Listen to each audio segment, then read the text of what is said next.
Hey guys, welcome back to the session. देखो, NEET के examination बहुत ही नज़दीक आ रही है और अपने पास बहुत ही कम टाइम है। इस टाइम में बहुत स्टूडेंट को कंफ्यूज हो रहा होगा कि मैं क्या करूं, कैसे पढूं, रीड करूं या फिर सॉल्व करूं या फिर रिवाइज करूं।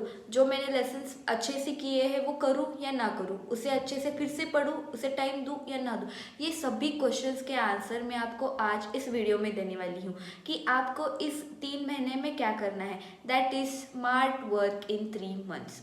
तो इस 3 महीने में आपको तीनों सब्जेक्ट्स बहुत ही अच्छे तरह से कवर करने हैं। उसके साथ ही साथ आपको टेस्ट सॉल्विंग भी अच्छे से करनी है। तो मैं जो आज आपको ट्रिक्स टिप्स बताने वाली हूँ वो ध्यान से सुनो और उसे फॉलो करो ताकि आपको बहुत ही अच्छा स्कोर आए अपनी फाइनल एग्जामिनेशन में। तो let's start with the first subject that is physics. तो फिजिक्स का देखो, बहुत लोगों को डर तो लगता है। तो पहले हम उन बच्चों की बात करते हैं जिन्होंने अच्छे से पढ़ाई की है फिजिक्स के लिए आज तक। तो उन्हें क्या करना है, तो पहले जो वेटेज वाले लेसन है वो फिर से लेने हैं, वो कॉन्सेप्ट्स उसके फिर से रिवाइज करने हैं। अगर आपसे पहले से ही आपके अगर कॉन्सेप्ट्स क्लियर हो तो वो फिर से अभी आपको रिवाइज करने हैं। खाली वो रिवाइज करके जो वैरायटीज ऑफ क्वेश्चंस रहते हैं, ईच वैरायटी का एक एक क्वेश्चन आपको सॉल्व करना है। उसमें से जो आपको लगता है कि इस वैरायटी में से ये क्वेश्चन का टाइप पहले पूछा गया था, उस टाइप के क्वेश्चंस आ सकते हैं, तो वो स्टार करके रखना है। तो स्टार करके क्यों रखना है, तो फाइनली जब 2-3 दिन पर हमारी एग्जामिनेशन रहती है, नीट के एग्जामिनेशन, तब खाली आपको वो टाइप देखना है। उस टाइप का क्वेश्चन देखकर आपको वो टाइप उस लेसन में से सॉल्व करना है ताकि each type of questions from that lesson is to be solve. तो इसलिए आपको क्या करना है, आपको स्टार करके रखना है। और जिन बच्चों ने फिजिक्स आज तक किया ही नहीं है तो उनके लिए मैंने वीडियो बनाया है, लेकिन फिर भी मैं इस वीडियो में बता देती हूँ कि देखो आपको क्या करना है। पहले तो सिर्फ इजी लेसन अच्छे से कंप्लीट कर लो इस रिमेनिंग टाइम में। इजी लेसन की लिस्ट मैंने प्रीवियसली एक वीडियो में अपलोड कर दी है, तो वो आप देख सकते हो। तो वो जो इजी लेसन है वो कवर करना चालू करो, लेकिन सिर्फ फिजिक्स मत करो, उसके साथ आपको केमिस्ट्री और बायोलॉजी अच्छे से करना है। और फिर फिजिक्स साइड बाय साइड थोड़ा हार्ड वर्क करते करते, स्मार्ट वर्क करते करते, मतलब PYQs देख के, एनालिसिस करके किस टाइप के क्वेश्चंस पूछे जाते हैं वो देख के आपको फिजिक्स के लेसन में से कंसेप्ट क्लियर करके उसी टाइप के क्वेश्चन आपको सॉल्व करने हैं। नीट के जो फिजिक्स के क्वेश्चंस रहते हैं वो बहुत ही ग्राउंड लेवल के रहते हैं, और अगर आप इस रिमेनिंग टाइम में बहुत ही जेई हार्ड लेवल के क्वेश्चन सॉल्व करने के लिए ले लो तो आपका फिर से कॉन्फिडेंस बहुत ही लो हो जाएगा और अब फिर आपको लगेगा कि नहीं, मुझसे नहीं हो पाएगा।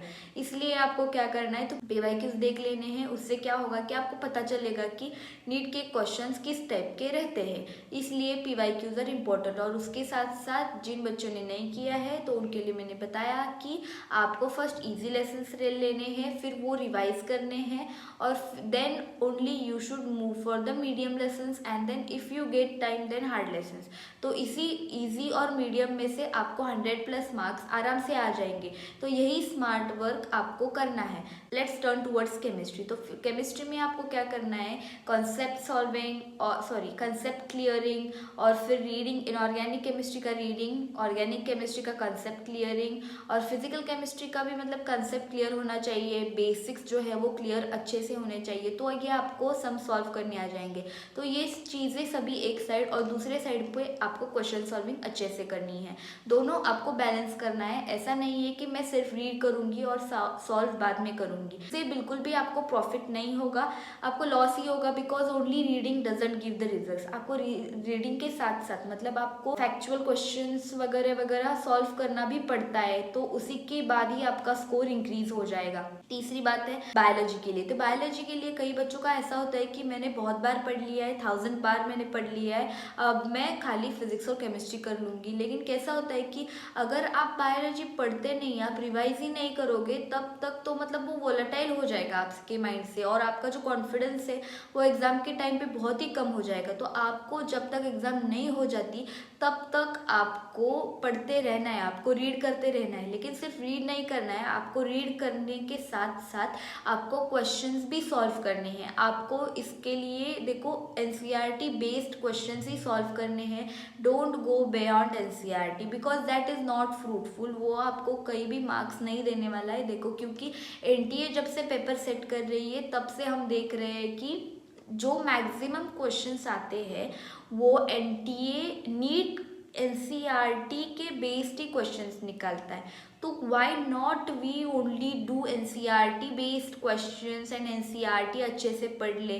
क्या फ़ायदा है एनसीईआरटी के बाहर जाने का, क्योंकि वो क्वेश्चंस आने ही वाले नहीं हैं, तो हम हमारा टाइम एनर्जी क्यों वेस्ट करें। तो यही परफेक्ट कर लो ना, एनसीईआरटी ही परफेक्ट कर लो, क्योंकि 99.9% क्वेश्चन जो होते हैं वो एनसीईआरटी बेस्ड ही क्वेश्चंस आते हैं। तो I would like to tell you and request you कि देखो, कोई भी सब्जेक्ट हो आपको एनसीईआरटी ही अच्छे से करना है, और यही स्मार्ट वर्क है। देखो, फिजिक्स के लिए मैंने पहले भी कहा है और फिर से कहूँगी कि फॉर्मूला बुक प्रिपेयर करो। तो फॉर्मूला बुक मतलब जो बच्चे अभी से मतलब फिर से रिवाइज करना स्टार्ट करेंगे, या फिर जो बच्चे अभी से नई शुरुआत करने जा रहे हैं फिजिक्स के लिए, तो मैं उन्हें बताऊंगी कि जो भी लेसन आप ले रहे हो, आइदर फॉर रिवाइजिंग और पहली बार पढ़ रहे हो आप वो लेसन, तो उसमें आपको जो इम्पोर्टेंट लगे, प्रीवियस ईयर क्वेश्चन एनालिसिस करने के बाद आपको जो इम्पोर्टेंट लगे वो एक नोटबुक में नोट डाउन कर लो। तो ऐसे सभी लेसन्स के नोट डाउन करने के बाद क्या होगा कि जब एग्जाम बहुत ही नज़दीक होगी, मतलब 2-3 दिन के बाद आपकी एग्जाम है ऐसे, तो उस टाइम पे आपको क्या करना है कि सिर्फ फॉर्मूला बुक रिवाइज करना है, वो रट लेना है, क्योंकि आपने तो वो क्वेश्चन सॉल्व किए होंगे, तो वो जट से क्लिक हो जाएगा कि हाँ इसका फॉर्मूला ऐसे यूज़ करना है, हाँ ये फॉर्मूला कहाँ पे यूज़ करना है, हाँ तो ये फॉर्मूला कहाँ पे यूज़ करना है, वो झट से क्लिक हो जाएगा ना। तो that is the profit of the formula book.